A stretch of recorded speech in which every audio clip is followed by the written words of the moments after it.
Hello guys, welcome to my YouTube channel. And I am Banania. Today we are continuing on our conditional statements.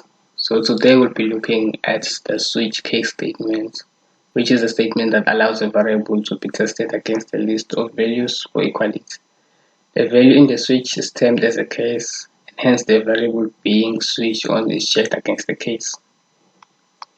So the syntax is switch expression case X, so meaning if the expression is X, execute this code.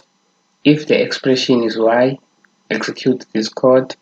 If the expression is Z, execute this code. So if the expression is neither X, Y, or Z, then you execute the default code in here. So let's take an example on that. So let us make a program that will require user input. So for that, we'd have to first declare an int of day, and then print out enter day as a number,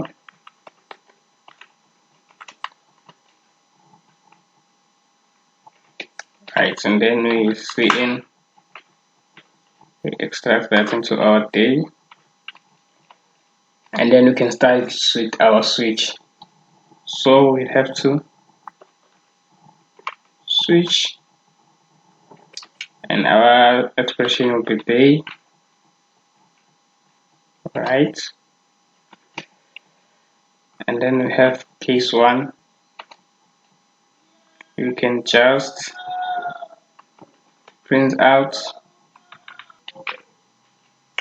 Monday,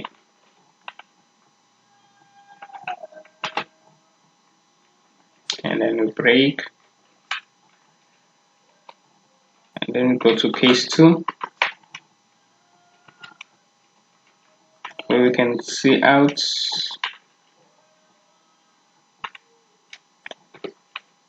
Tuesday, and then break. So the syntax is pretty much the same, so we can copy this and paste it a number of times. So let's switch that up. So we can change this to case 3.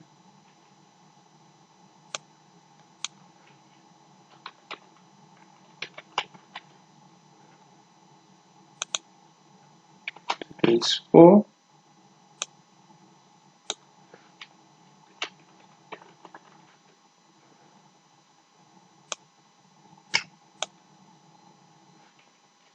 And Friday will be our 5th case.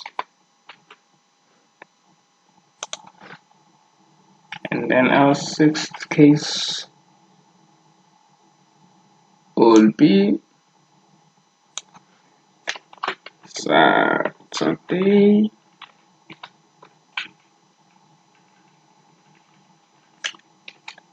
And we can have our last case whereby we print out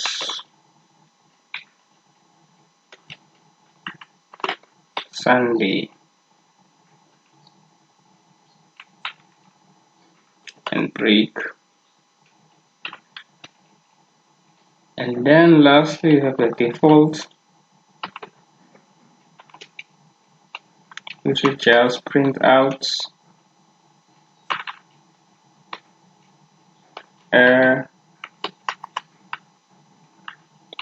unknown day. Then we end this, and then we break.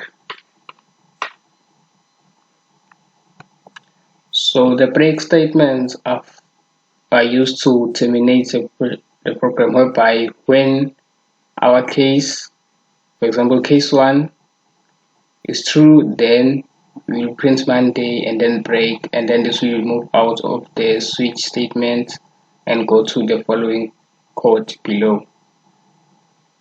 So let us run our program and see what we get.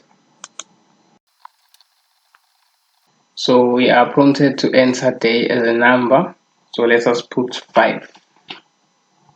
There it is. It is a Friday. And that's what this is supposed to do. And then if you want to remove the press any key to another line, we can just go back to our code and then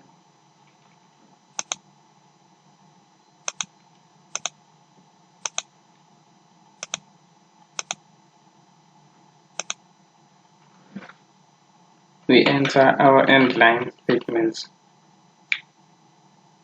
Alright, so we can run the code again.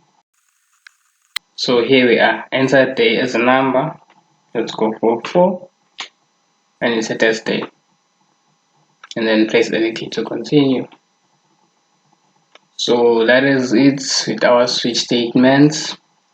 Thank you so much if you've made it this far in this video. If you like this video, please subscribe to my channel and press that like button over there. I will leave a link below to download this code for Visual Studio 2022, and please follow me on my social links that will be now in the about section. Thank you so much. See you next time.